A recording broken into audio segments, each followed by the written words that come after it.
Meron tayong gawa, diban. 43 inches diban. Wala siyang power, saksak natin. Saksak mo. Ano mo ito power? Pag sinaksak siya, wala siyang ilaw. Wala. Dead set siya. Buksan natin.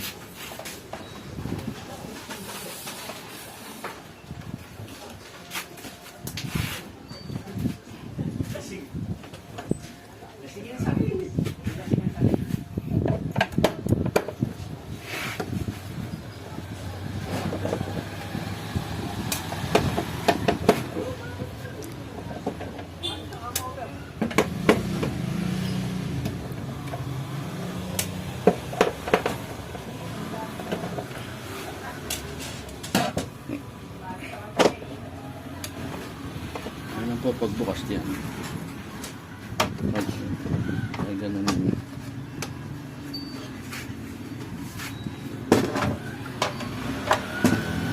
Testa rin natin yung mga sirang piyesa. Kung baka tayo siya magbago. Tingnan mo yung tester.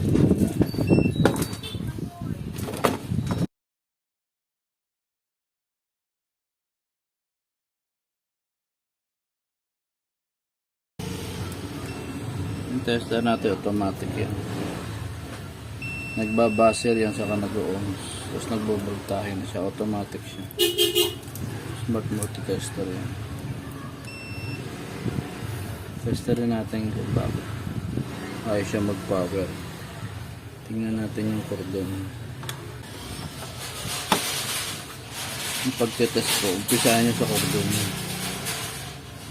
Testerin nyo lang yung cordon kung nagbabaso. Kabilaan dito.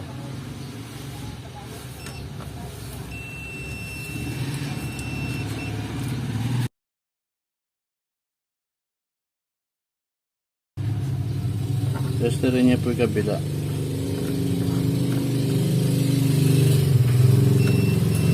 Babas. Tapos dito sa kabila nagbabas din. Buo yung cordon nyo. Ngayon papasok kayo dito sa fuse. May fuse po yan. Testerin nyo po yung fuse ito. Papunta rito po mag-avoid yan. Close up. Tingnan nyo po yung fuse. Buo yung fuse. Buo yung fuse nya. Tapos may pangalawang fuse pa yan. So, yung kulay itim na yan. Yung gray. Fuse din po yan. Punta rin sa okay po. Testerin nyo papunta sa diode. Tumatawid ang diode. Buo po. Kabila. Buo din. Buo na po tayo dito sa AC na ano niya, papunta ng diode. Sa secondary naman kayo pupunta. Papunta ng secondary sa DC. Hindi naman po shorted to. Regulator.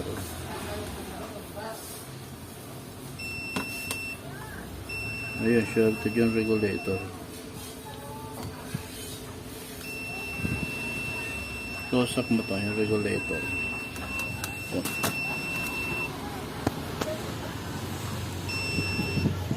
shorted to regulator. Sunog yung fuse nya dito sa regulator. Sa DC. Ayun po. Close up nyo po to. Yeah, close up. Lapit mo. Ayan siya. Ayan. Sabog yung IC. Oh. Putok yung IC nya. Kaya nasira po itong fuse. Saka itong regulator.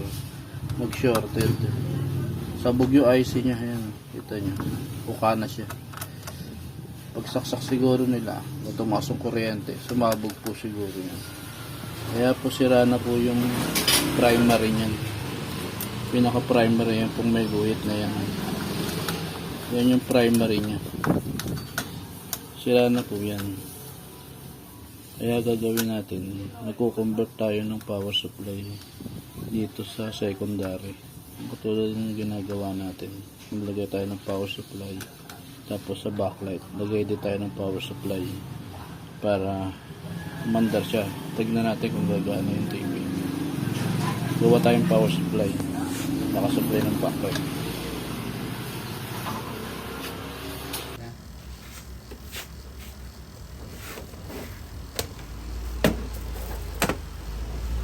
Ito po yung i-convert natin ng power supply.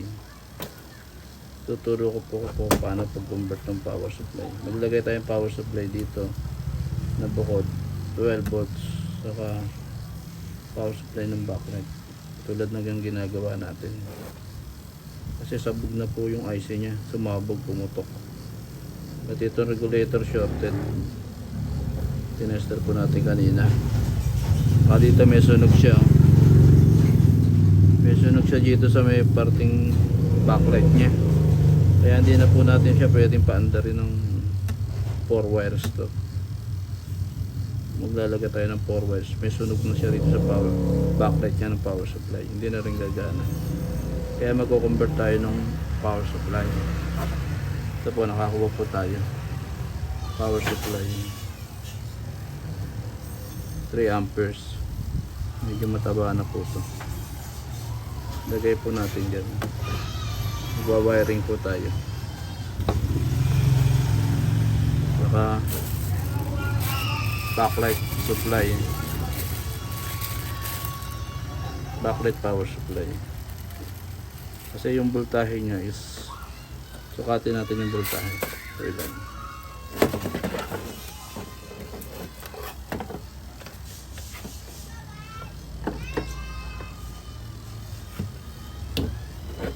Backlight tester po. Sukatin po natin yung voltahe ng itong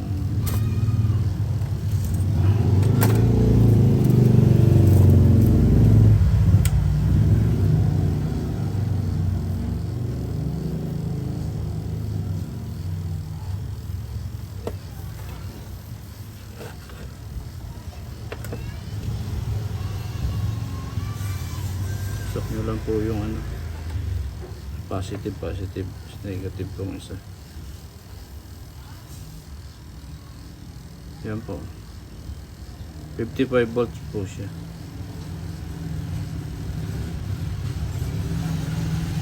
55 volts po.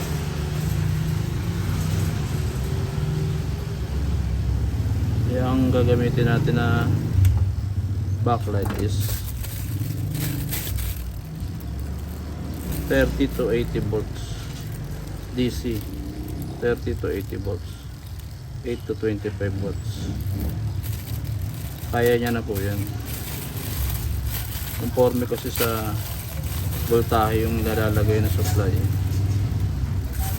Meron din po tayong malalaki. Meron din po tayong malalaking ganyan. Ayan po. Pang malalaki na po to, mga pang 50 na po to. 55 hanggang 60 kaya niya po. Mga high amperes na po to, malalakas ang amperes sa voltahe. Backlight natin sayang. Ito normalize na po sa kanya to. Kasi siya dito nakalagay 120 na to 160 volt. Baka pumutok yung power backlight natin. Dito nasa normalize lang siya. Yan lalagay natin.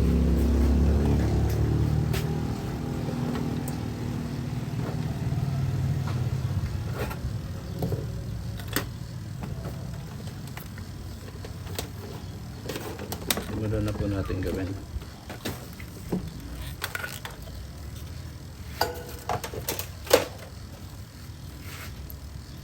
Mga nag-aaral po ng electronics gustong gumawa, pwede po itong matutunan nyo kahit konti. Sa mga master alam na po nila yun, mga paggawa nito. Sa mga ayaw magpalit ng board, budget lang yung TV, wala naman silang malaking panggastos. Kasi kung papalitan natin ng board to, mahal po yung buong board. Under po yan, kaso mahal po yan. Sa mga medyo budget lang po, lagyan nyo po nung power supply sa inverter. Matibay din po yan.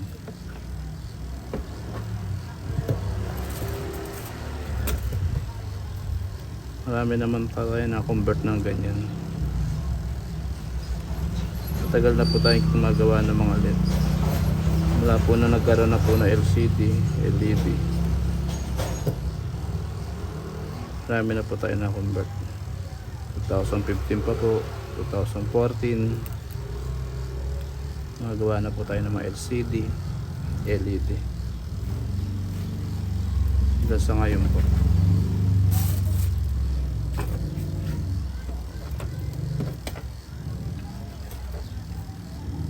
Ito pong positive negative ng backlight.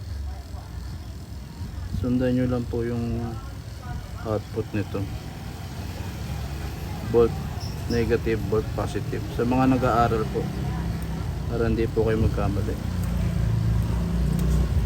Hindi po ilaw yan pagka baligtad po yung ano nyo. Hindi naman siya masisira kaso hindi siya iilaw.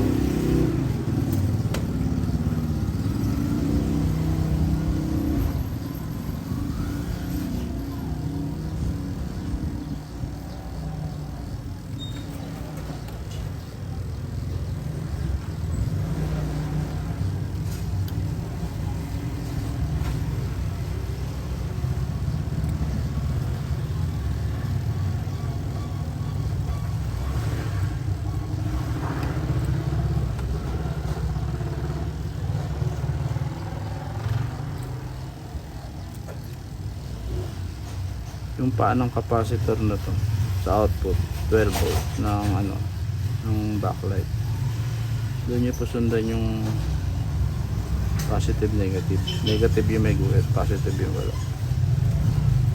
Hindi po kayo mali to. Positive po yung dito. May nakalagay naman po sa inyo kaso maliit lang po. Magnifying nyo pa po yun.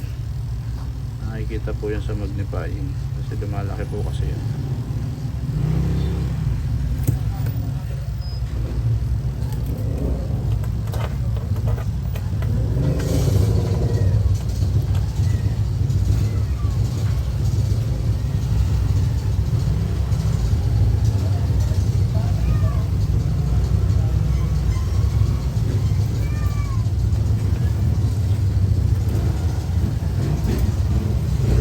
Tuturo ko po sa inyo kung paano ang pag-convert power supply sa kanang backlight. Sa mga nag-aaral lang po to.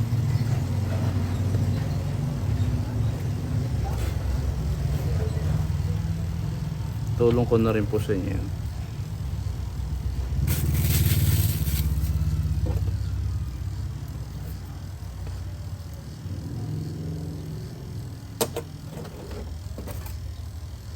Yan po, nalagyan na po natin ng positive capacitor, negative capacitor. Doon nyo po lagay yan. Positive yung pula, yung puti, negative nyo po. Tapos po yung makakapa natin yung 12 volts nito, pwede natin lagyan ng relay. Kakapain natin yung 12 volts kaso wala siyang tikon eh. Pwede rin po kapain yung 12 volts niyan para mamatay po yung backlight niya pag pinapatay sa remote. Pero kung mahirap naman po hanapin yung 12 volts dito sa ito na po kasi yung tinakatikon niya, nakakalito po minsan. Kaya yung power supply niya, testing po muna natin nakarekta rito sa AC. Sa AC niya po ilagay. Hanapin nyo lang po yung lagpas ng pinaka coil na to para naka-filter man lang siya. Pwede naman po dito sa erecta sa AC, kaso hindi po siya dadaan ng fuse eh. Ito po yung fuse oh. Saka yung sa coil para may static man, welding, makidlat, hindi siya masyadong masira. Ito yung backlight natin. Kaya dito natin siya lalagay sa labas na ng coil na to. Ito yung coil eh, para dumaan din siya sa fuse. Pumutok man po, magka-shorted man dito, puputok po yung fuse nya. Yan po yung fuse, yung kulay itim, fuse po yan. Testerin po natin para makita natin yung lalagyan natin ito.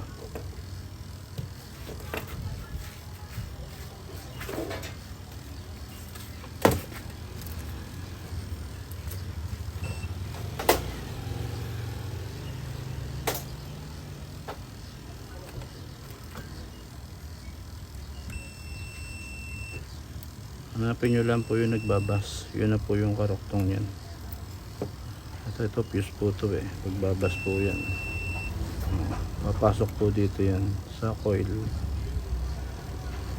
Yung coil na yan.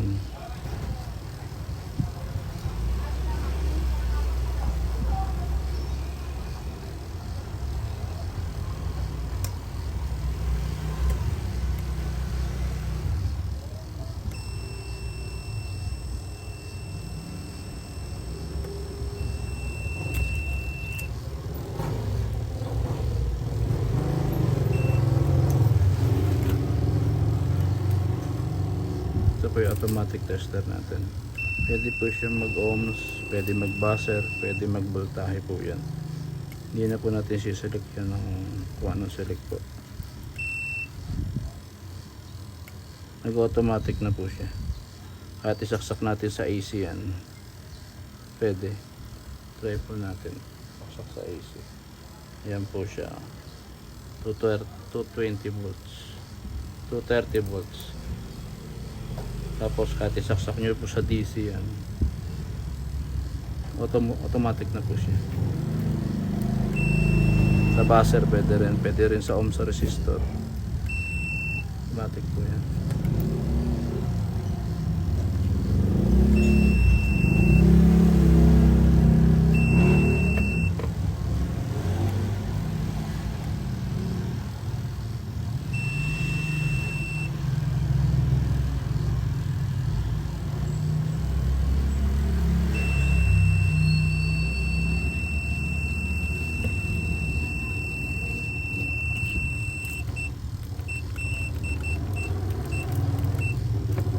Ngayon nyo na po sa auto.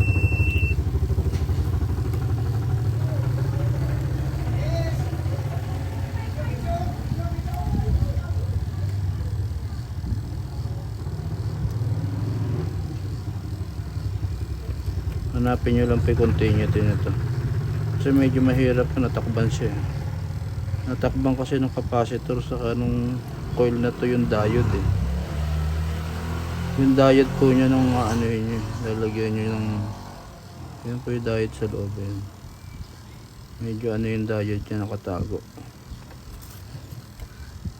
Pero kung nakalitaw yung diode niyan, yung ganito, nakalitaw na ganun, andali lang po yan.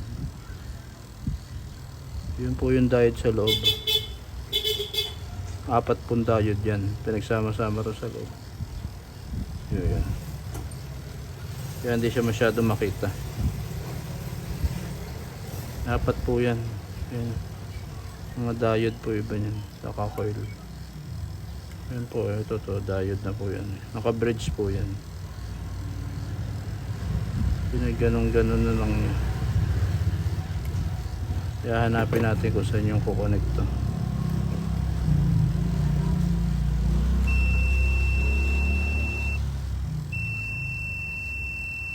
Itong isang kuha na natin dito na sa kabila.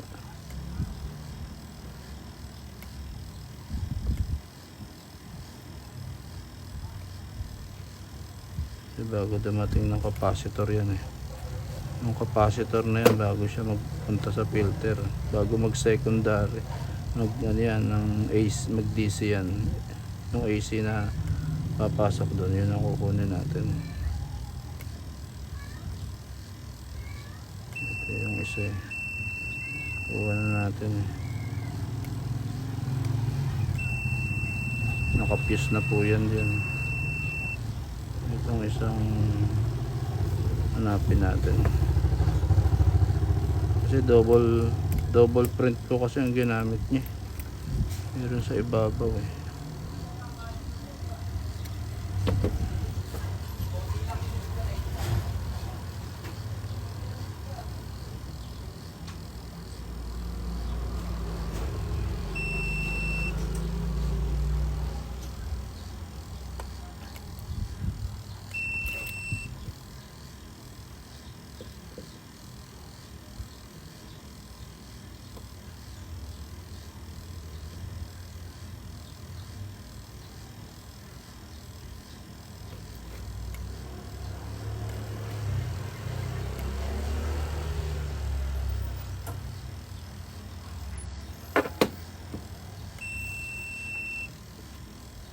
Yung isa po pwede dito na lang.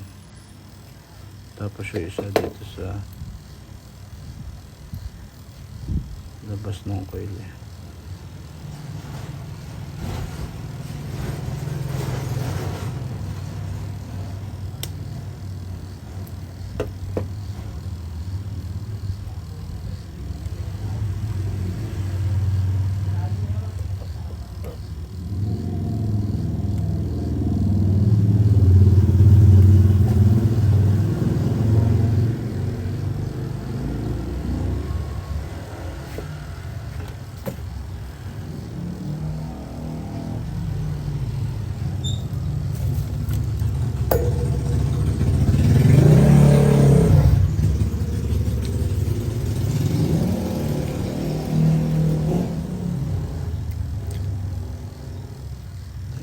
Yung mga nakaharang para makita natin yung linya. Masalimuot kasi yung loob, hindi natin malaman kung yun ang mahirap yan. Pag nagalaw po yan, napuputol po paan ito. Itong coil niya na po na yan, parang buhok lang yung wire niya, pakasyelan yan. Pag nagalaw yan, puputo. Ayun ang goal niya. Tingnan nyo yung power niya, napakaliit oh. Pag nakagalaw ng konti yan, putol na yan. Hindi na po magpa-power yan. Tester na lang natin. Hindi pwedeng bulat-latin kasi hindi pwedeng, parang buhok lang po yung wire oh. Napakanipis niya. Pag nagalaw nyo po yan, hindi nagagana yan. Tester na lang natin AC. Kunin natin yung AC na to kasi dito tayo maglalagay. Tutulan na po natin to. Tingnan natin kung gumagana po yung ano, kasi nagalaw natin eh. Nagalaw natin yung pinakano.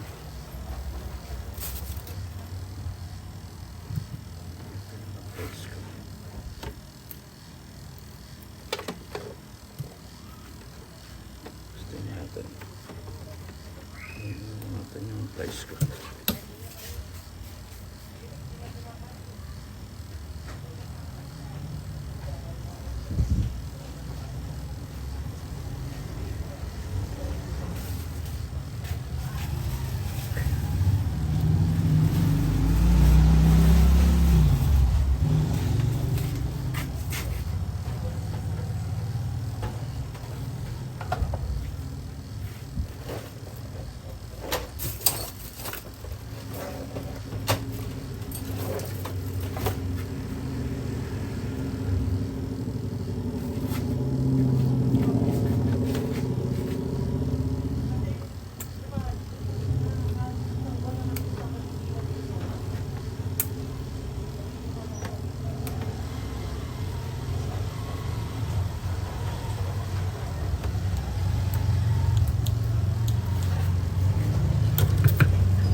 Supplyan natin yung AC nya. Ito po yung AC nya.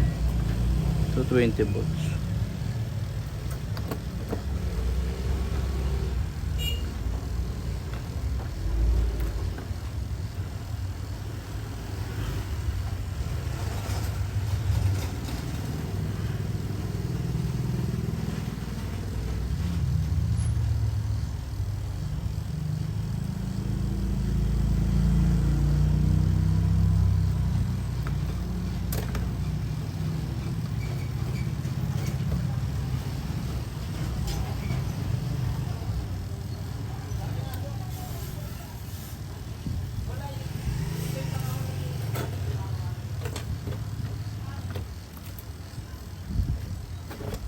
Saksak natin.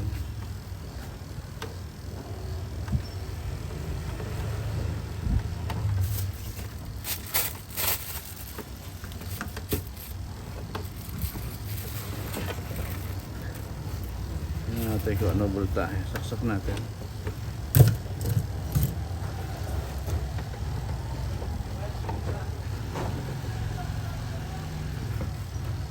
Yun po yung auto tester. Pwedeng buffing, pwedeng ohms,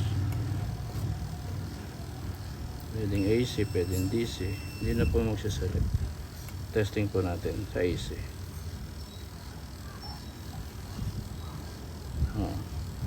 230 volts, 231 volts, 0.5.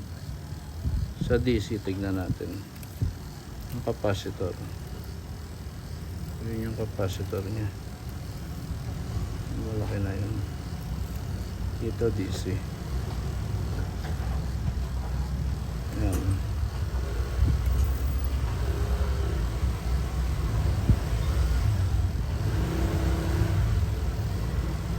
Ayun.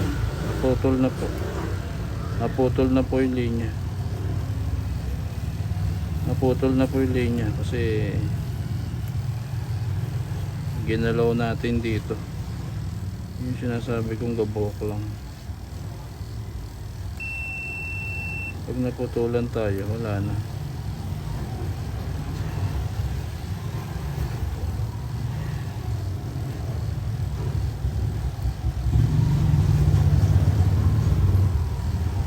Naputol po yung ano natin. Nagalaw kasi natin. Kaya siya tumuloy yung kuryente. Ayaw po siya. Dapat meron yan 300 volts, 250 volts, 300 sa DC. Wala po siya. Naputol na po.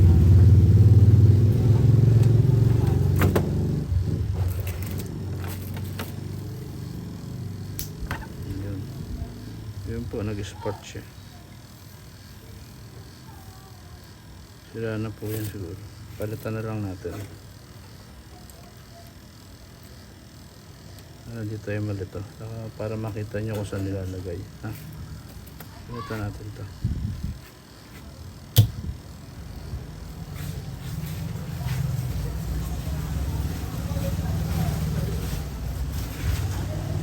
Ito po, meron tayo. Power supply din po. 12 volts. 2.5 amperes. Testing natin.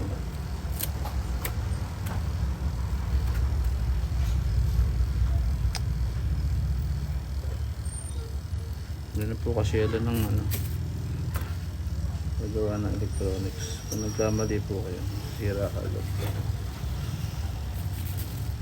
Ito po yung AC nya.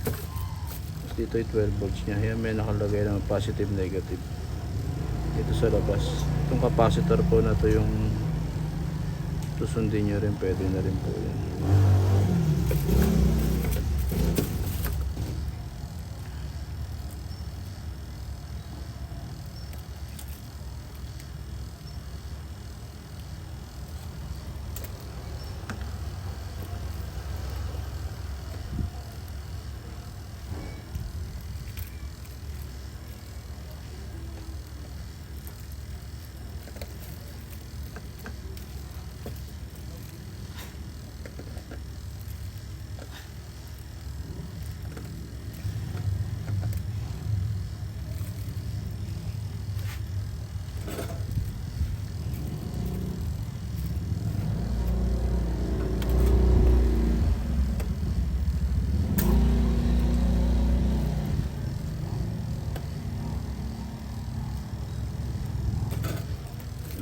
Nakakabit na po siya sa AC.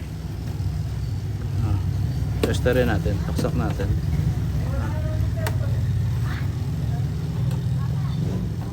Tignan natin kung buo yung power supply na nakuha natin.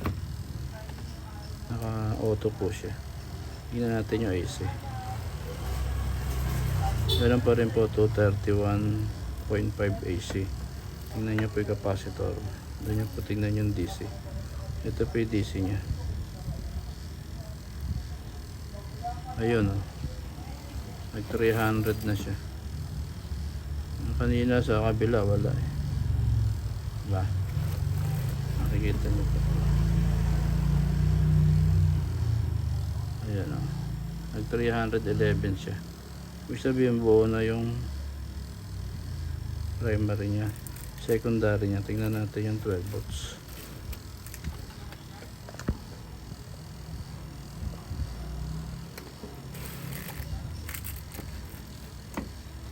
Tingnan natin 12 volts sa capacitor. Ito 12 na siya. 12 volts siya.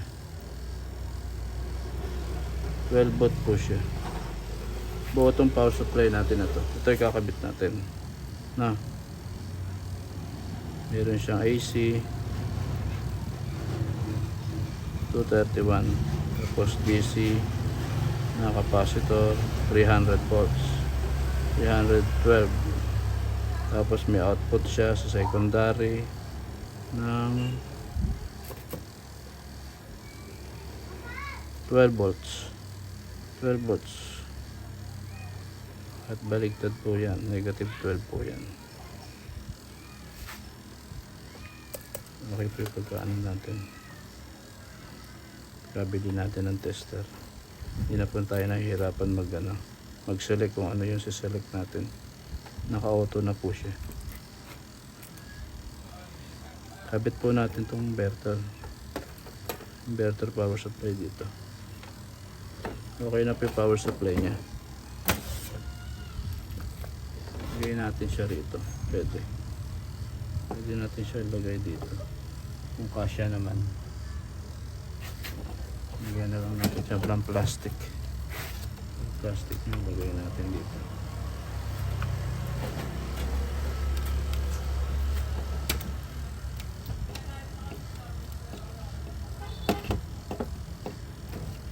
Hindi siya mag-ground. Lagay niyo yung plastic. Lagay niyo digital.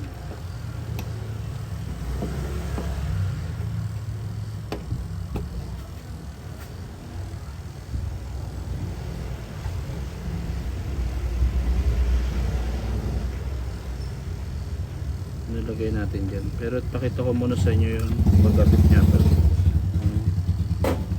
kung saan nyo po kakabit to, yung AC ng inverter ng backlight, inverter power supply. Dito nyo po siya ikabit sa labas ng coil bago pumunta sa diode, sa paan ng diode. Yun na po, kita na po dito kasi ang hirap katago eh. Ano po yan, ito na po natin turo ko sa inyo. Testerin nyo po mula dito sa saksakan hanggang dito.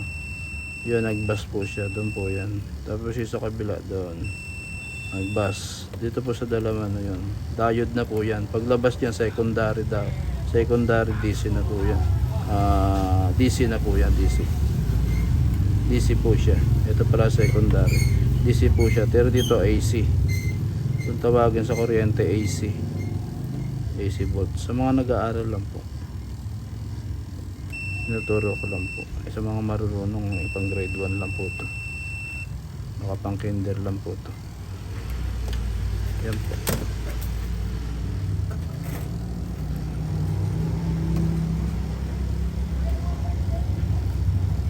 Ito po natin lagay sa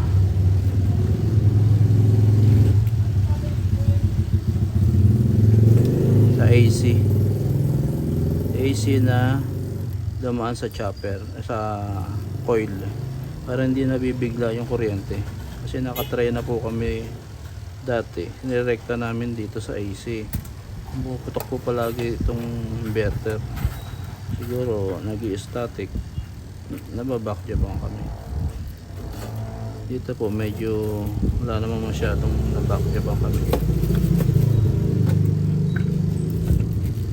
Ang mga bago naman po yung parts natin. Ang galing pa po ng ibang bansa, na order natin. Nilagay na natin siya doon. saksak po natin. Tingnan natin kung iilaw yung backlight nya. Makikita nyo naman po dito. Dito iilaw yan sa kaya ito pala. Testing natin kung iilaw na. Saka natin lagyan ng glue stick. Saka natin i-permes. Saksak po natin. Double check nyo lang po. Wala siyang nag-ground na didikit sa body. Puputok po kasi pag may nadikit sa ibang. Saka hindi, lagyan natin plastic para hindi bakal po kasi yun.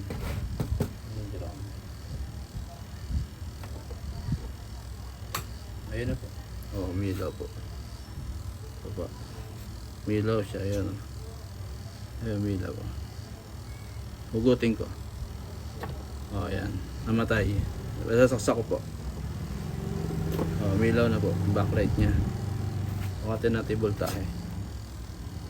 Kailan nilabas yung voltahe. Inverter natin. Inverter power supply.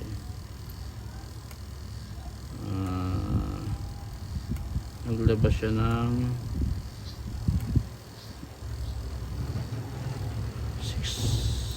60 volts. 60 volt ang nilabas niya. Ayan po. Nakita ko po sa inyo. 60 volt ang nilabas niya. Okay lang po siya. Kanina 58 dun sa pan-tester natin ng backlight. Kaya pa siya, dikit na natin.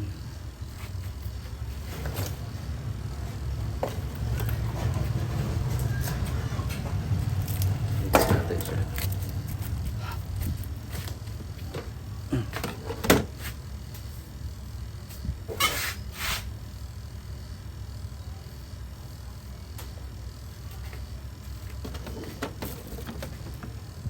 Tapos yung 12 volt dito sa capacitor. Lagay po tayo ng wire yan. May nakasulat naman po yan. Ayan. Positive, negative. Pag walang nakasulat po, yung capacitor po ang tingnan nyo. Negative, positive. Yan lang po kadali. Sa mga nag-aaral lang po.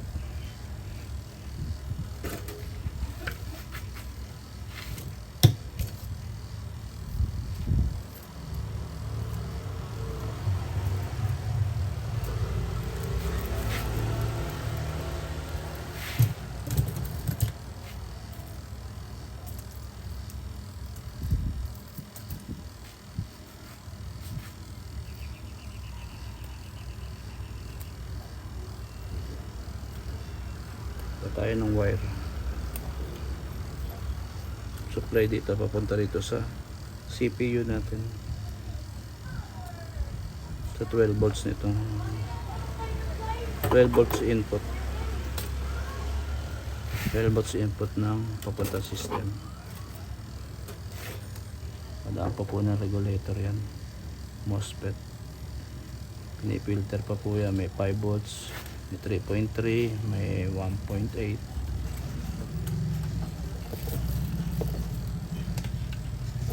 Tandaan nyo lang po yung negative, positive. Bawal po magkabaligtad po yan. Pag nagkabaligtad po kayo, puputok na po yung mga piyesa dyan na nakalagay po sa mainboard. Minsan sisira na po yung IC nyan. Kaya bawal po magkabaligtad ang positive, negative.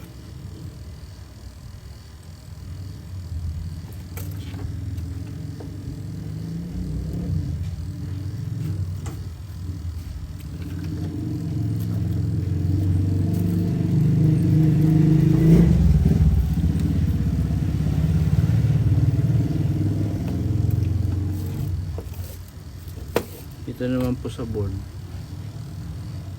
Hanapin nyo lang po yung 12 volts na nilabas nito, chopper.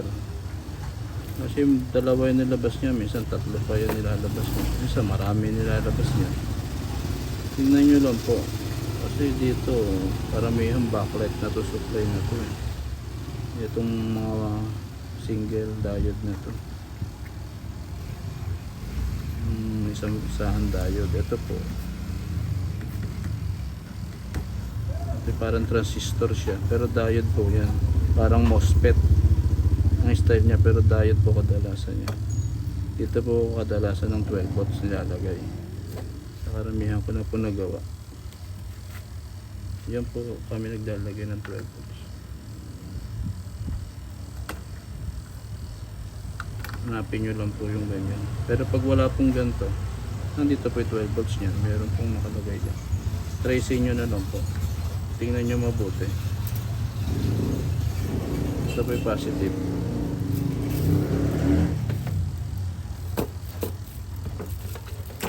Ilagay na natin dito sa positive niya.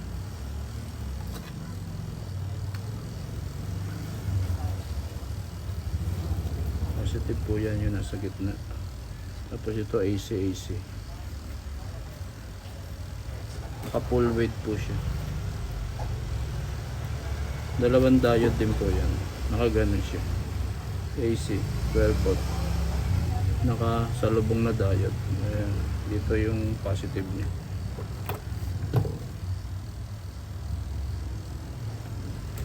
Naka full wave diode siya.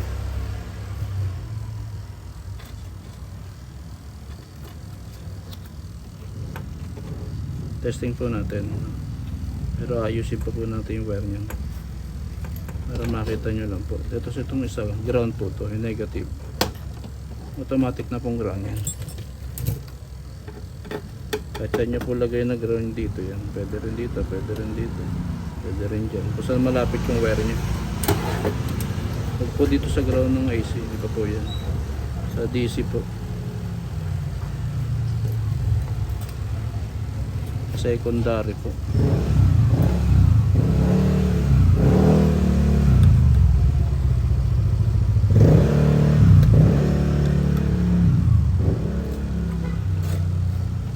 Ground po yan. So kasama na po yan.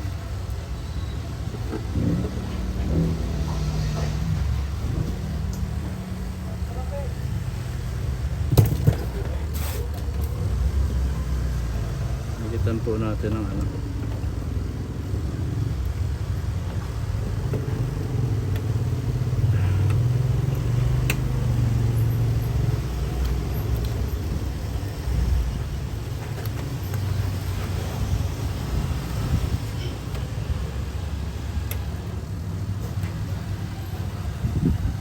Siguraduhin nyo lang po na wag na ididikot sa ibang piyesa.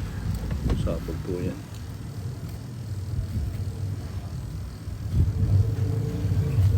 Sakaling walang sagabal po at pwede dito na po yan. Pagka sagabal po dito sa takip, lilipat na po natin ang ibang style, ibang malalagyan. Testing lang po natin para makita nyo gumagana.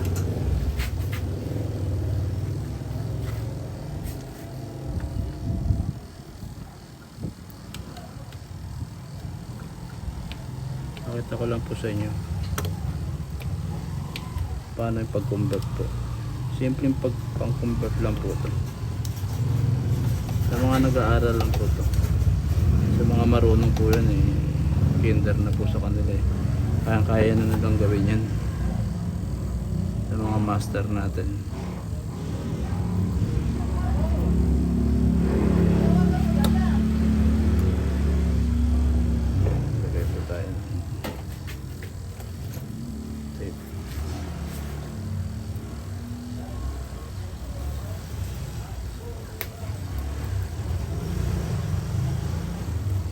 Masyado kasi itong ano, masyado kasi yung madidikit po yan.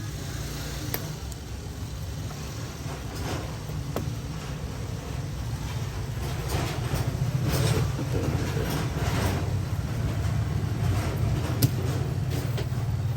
Ayan tayo ng tape.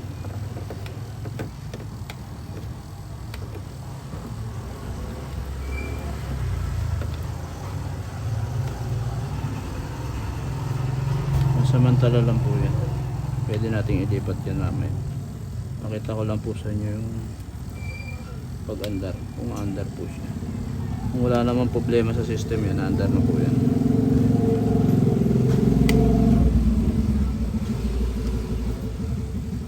Pinakita ko lang po kung paano pag-convert ng power supply saka inverter sa mga gatong sira po.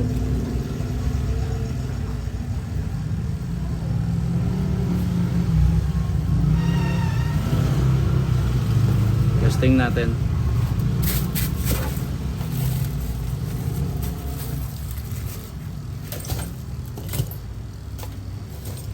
Testing natin siya kung gagana yung system natin. Yung backlight natin gumagana na. Yung system naman kung testingin natin kung gumagana na siya. Sakto natin. Kasi kanina walang power to. Ayaw may ilaw to eh. Pinaka pilot light niya. Walang ilaw kanina yan. Taksak po natin to. Tingnan natin kung mag-iilaw. Saraduhin lang po natin yung positive negative ay tama. So, baka hindi nadidikit sa ibang pyesa yung wala tayong shock. Taksak natin. Taksak po natin.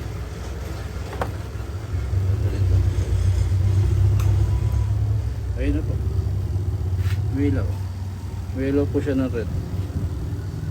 Tapos yung backlight natin milaw din. Ayan. Milaw na siya, di ba? Power po natin. Ayun. Nag-blink po siya. Hindi po nagbi-blink po siya.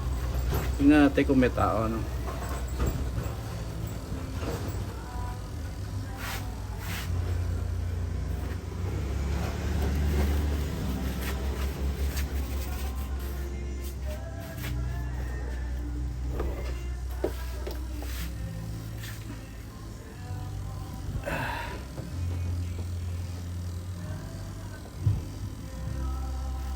Eh na po, manda na po siya.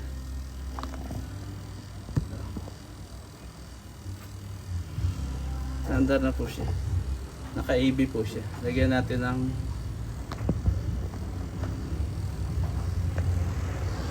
naka-AB po siya. Lagyan natin ng signal.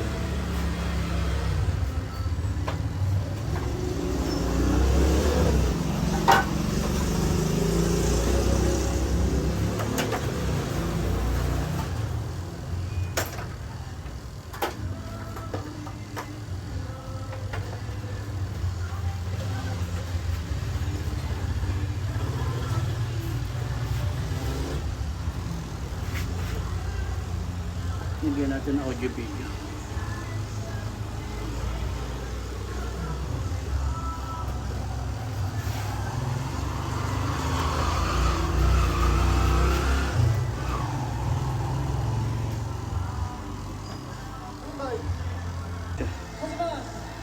The band 43.